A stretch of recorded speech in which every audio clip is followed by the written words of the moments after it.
3학년 친구들 반갑습니다. 우리 친구들과 함께 교과서 개념 찾아볼까요? 이번 시간에는 10단원입니다. 1학기의 마지막 단원, 10단원. 제목이 생생한 느낌 그대로인데요. 생생한 느낌 그대로의 중요한 개념들을 지금부터 만나보겠습니다.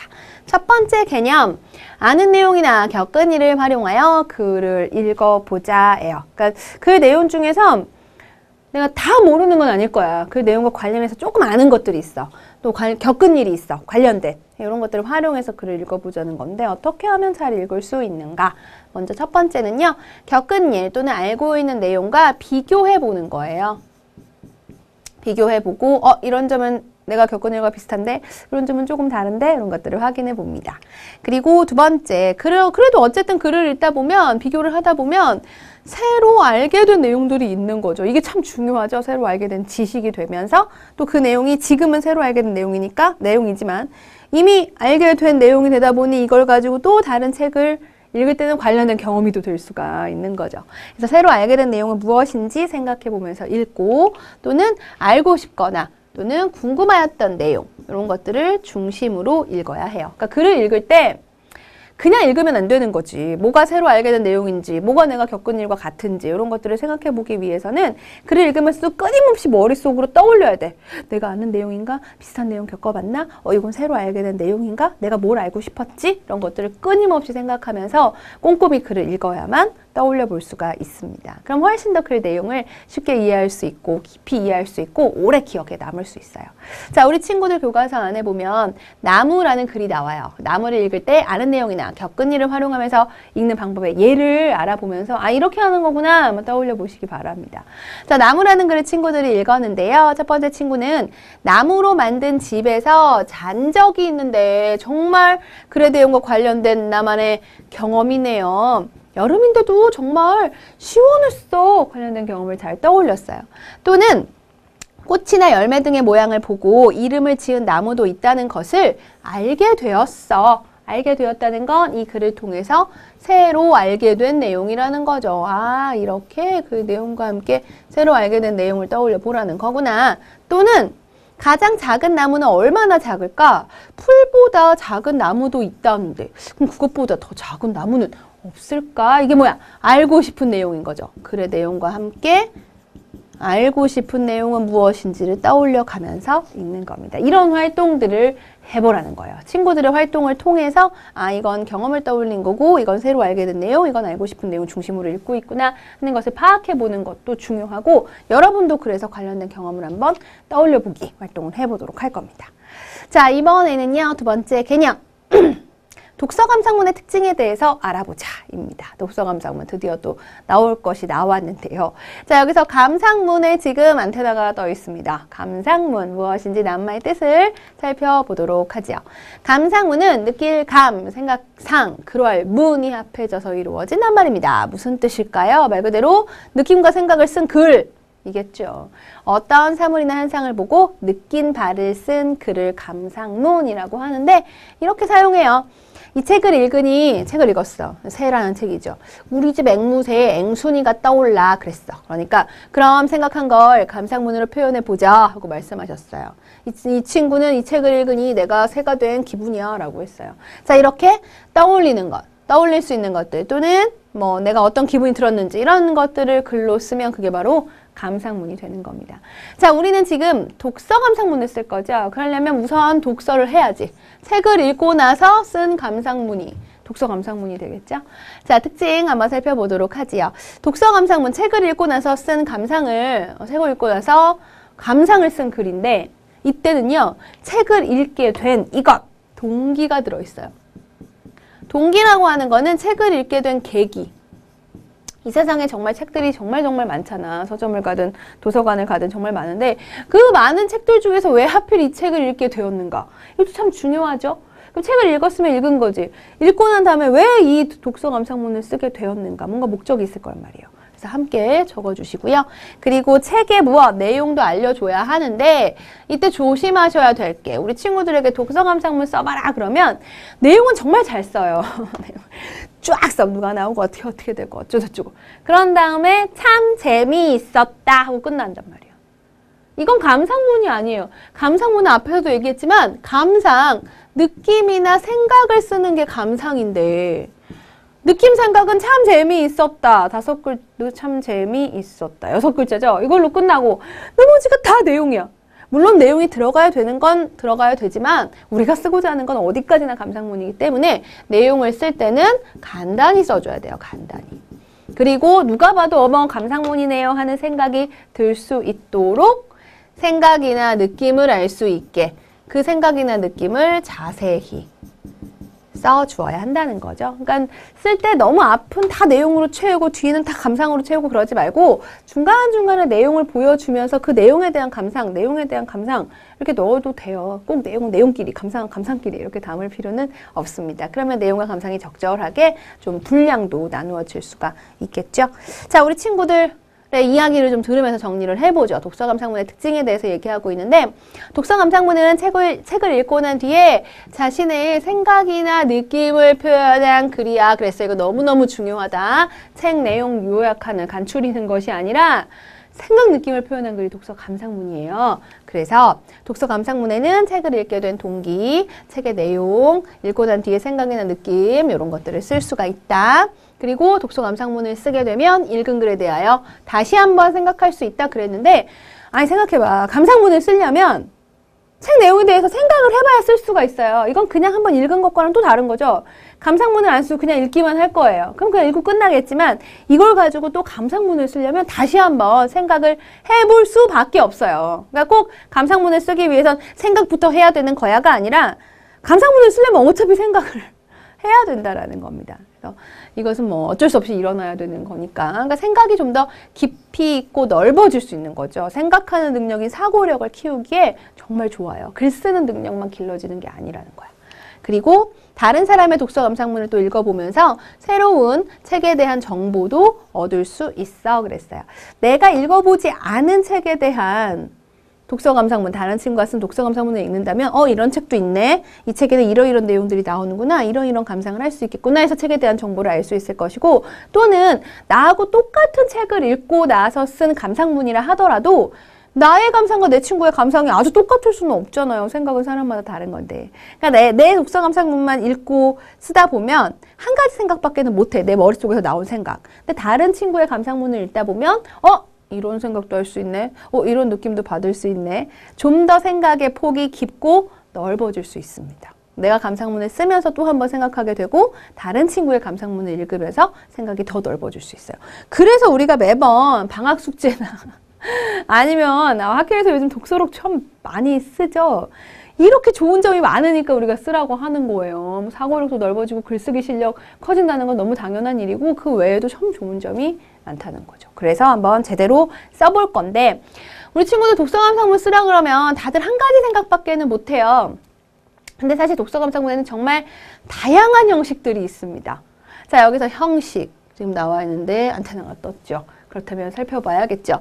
형식이라고 하는 건 뭔가 모양, 형, 법, 식. 그래서 모양, 법 이라는 한자의 뜻이 나와 있는데 일을 할 때 일정한 절차나 양식 또는 한 무리의 사물을 특징 짓는데 공통적으로 갖춘 모양이라는 뜻이에요. 모양. 그래서 형식은 어떤 경우에 쓰냐면 전 제 생각을 앵순이에게 보내는 편지 형식으로 표현했어요. 전 새가 되어 교실을 탈출하는 제 모습을 그림 형식으로 표현했어요. 그러니까 이 녀석 가긴 어딜 가? 난 내 생각을 마임 형식으로 표현했다 라고 지금 말을 하고 있는데 결국 편지 모양으로, 그림의 모양으로, 마임의 모양으로 이런 의미가 되겠습니다. 아까 독서감상문의 모양이 여러 가지라는 거예요. 신기하죠? 우리는 그냥 독서감상문 쓰라 그러면 원고지에 무슨 책을 읽고 몇 학년 몇 반 누구에서 나는 무슨 책을 읽었다. 이 책에는 뭐가 나온다. 이런 빤한 그냥 독후감 형식만 생각하는데 아니에요. 정말 다양한 형식이 있어요. 오늘 한번 만나면 놀랄 거야. 한번 봅시다. 먼저 일기 형식으로도 쓸 수가 있어요. 그러니까 일기를 진짜 쓰는 거지. 다만 내용이 읽은 책에 대한 감상 중심으로 내용을 쓰시면 됩니다. 그럼 일기 형식으로 쓰면 다른 형식과 다르게 어떤 좋은 점이 있냐? 일기가 뭐죠? 하루 동안에 있었던 일 중에서 가장 인상적인 일을 골라서, 그러니까 내가 경험한 일 중에 가장 인상적인 경험을 골라서 그에 대해서 쓰는 거잖아요. 그렇다면 일기 형식으로 독서감상문을 썼을 때 나의 생활, 나의 경험과 관련 지어서 쓸 수가 있겠죠. 왜? 일기라는 것 자체가 생활이나 경험을 다룬 글이기 때문입니다. 그럼 여러분은 이제 무엇을 드냐면 일기 형식으로 독서 감상문을 쓰기도 해야겠지만 다양한 형식으로 쓴 독서 감상문을 여러분이 읽어볼 거예요. 그리고 이 감상문의 형식은 뭐야? 찾을 수 있어야 돼. 그럼 일기는 딱 보면 일기인 줄 어떻게 알죠? 일기는 제목도 들어가지만 날짜 들어가잖아요. 그러니까 일기 형식으로 독서 감상문 쓸 때 날짜 꼭 넣어줘야 돼. 요일 넣어줘야 돼. 그리고 날씨도 쓰죠. 그러니까 이거 나오면 그냥 무조건 이건 일기 형식이다 이렇게 찾아주시면 되는 거예요. 그리고 일기 형식의 좋은 점은 일기가 어떤 글이지? 내 생활 경험을 쓰는 거니까 일기 형식으로 독서 감상문을 썼을 땐 생활과 경험 관련 지을 수 있겠다. 연결하시면 됩니다. 자, 또 어떻게 쓸 수 있느냐면요. 생각이나 느낌을 말하듯이 쓸 수 있는 형식이에요. 말투로 말하듯이. 바로 편지 형식의 특징입니다. 선생님, 그럼 편지는 누구에게 쓰는 건데 그럼 누구에게 써요? 아니면 실제로 우리 친구들 주변에 있는 친구를 하나 골라서 그 친구한테 편지 형식으로 쓸 수도 있어요. 그죠? 누구누구야. 잘 있었니? 나 오늘 내가 읽은 책에 대해서 너에게 얘기를 하려고 해. 이 책엔 누가 나오는데 내가 무엇을 느꼈고 쭉 쓰면 되는 거야. 또는 그 받을 사람을요. 내가 읽은 책에 나오는 주인공. 그래서 주인공에게 쓰는 편지 형식으로도 나타낼 수 있어요. 그럼 주인공에게 하고 싶은 말 막 이런 것들이 이 책에 대한 나의 생각이나 느낌이 될 수 있겠죠. 그럼 일기는 아까 날짜, 요일, 날씨 이런 거 들어가면 딱 봤을 때 일기라 그랬잖아. 그럼 편지는 무엇을 보면 알 수가 있을까? 편지도 우리가 형식이 너무 딱 정해져 있죠. 받을 사람으로 시작해서 뭐 첫인사, 뭐 하고 싶은 말, 하고 싶은 말, 뭐 끝인사, 쓴 날짜, 뭐 쓴 사람 이렇게 나온단 말이야. 이런 형식으로 썼다 그러면 무조건 편지 형식이에요. 그리고 여러분이 편지 형식으로 독서 감상문을 쓴다고 할 때는 바로 이와 같은 형식을 편지 형식을 잘 갖추어서 독서 감상문을 써야죠. 그리고 편지 쓸 때 우리 말하듯이 쓰잖아요. 그죠? 물론 우더른이라면 우더른에게 높임말로 말하듯이, 친구나 아랫사람이라면 예산말로 말하듯이 이렇게 쓴다는 겁니다. 자, 세 번째 또 어떤 형식으로 쓸 수가 있느냐? 생각이나 느낌을 재미있는 말로 간단하게 표현할 수 있어요. 우리가 쓰는 글 중에 가장 짧은 글. 그래서 여러분 100일장 나가면 사실 이거 쓰기 어려운데도 길이가 짧으니까 무조건 다 이거 쓰잖아요. 뭐야? 그래요. 바로 시예요. 시의 형식으로도 감상문 쓸 수 있어요. 그러니까 책을 읽고 나서 내 생각이나 느낌 있죠? 그 생각이나 느낌을 그냥 시로 쓰면 되는 거예요. 그럼 시의 형식으로 쓴 독서 감상문이죠. 시에는 보통 뭐 흉내내는 말 같은 것들 사용해서 재미있는 표현들 나오죠. 이런 것들을 살려가지고 짧게 나타냅니다. 물론 딱 봤을 때 시의 형식이라는 느낌 들어야 되니까 좀 행하고 연으로 좀 구분 지어서 쓸 수 있으면 더 좋겠죠. 그러니까 일단 각각의 형식의 특징을 여러분 알아놔야 돼. 그리고 실제로 글을 보여줬을 때 이 형식이 어떤 형식이다 하는 것을 연결할 수 있어야 되고요. 좋은 점이 무엇인지도 찾을 수 있어야 합니다. 좀 더 볼까요? 이번에는 이 형식이에요. 인상 깊은 장면을 재미있게 나타낼 수 있다라고 했는데 인상 깊은 장면들만 뽑아서 그림으로 그리면 만화 형식이 돼요. 글 쓰는 것보다 그림 그리고 말풍선 만들어서 만화로 만드는 걸 좋아하고 잘하는 친구들이 있어요. 그런 친구들에게 정말 희소식이죠. 이제는 독서 감상문을 진짜 독감 형식으로 안 써도 돼요. 우리 친구들이 읽은 책의 장면들 중에서 재미있는 인상적인 장면들만 탁탁탁 뽑아. 그래서 정말 만화 그리듯이 나타낼 수도 있습니다. 만화를 그리려면 장면을 잘 뽑아야 하기 때문에 장면을 재미있게 나타낼 수 있다는 특징이 있어요. 그리고 마지막 형식. 이 형식으로 쓰면 책의 내용 또는 좋은 점을 강조할 수 있대요. 우리가 생활 속에서 만나는 글들 중에 어떤 것의 좋은 점에 대해서 막 강조해. 이런 글이 뭐냐면 광고예요. 광고. 광고는 그 물건의 좋은 점 또는 우리가 공익광고 같은 경우에는 좋은 생각 이런 것들을 막 알리잖아요. 사람들도 그렇게 하라고. 그러니까 그런 형식으로 써보는 거죠. 그게 바로 광고의 형식입니다. 근데 이제 우리가 진짜로 물건을 팔기 위한 광고를 하는 게 아니라 감상이니까 책의 내용 또는 책을 읽었을 때 어떤 이 책을 읽을 때 본받을 수 있는 점, 교훈 같은 거 있겠죠. 교훈이라도 생각이나 느낌 안에 포함이 되니까 그것을 좋은 점으로 강조해서 표현해 주시면 된다는 얘기입니다.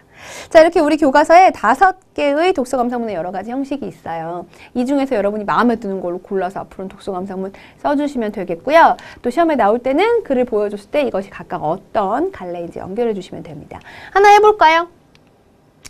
자, 여러 가지 형식 중에 하나입니다. 이게 어떤 형식인지 한번 맞춰보세요. 게으름뱅이에게 깨우침을 주는 책 해서 소가된 게으름뱅이. 아마 읽은 책이 소가된 게으름뱅이인가 보죠. 책 표지인 것 같습니다. 그림도 지금 나와 있고. 내용을 보니까 내일 하면 되겠지. 아, 귀찮아. 아무것도 하고 싶지 않아. 이런 생각이 든다면 이 책을 꼭 읽어보세요. 부지런해진 자신의 모습을 발견하게 될 거예요. 이 책을 읽으면 부지런해져요. 뭐야.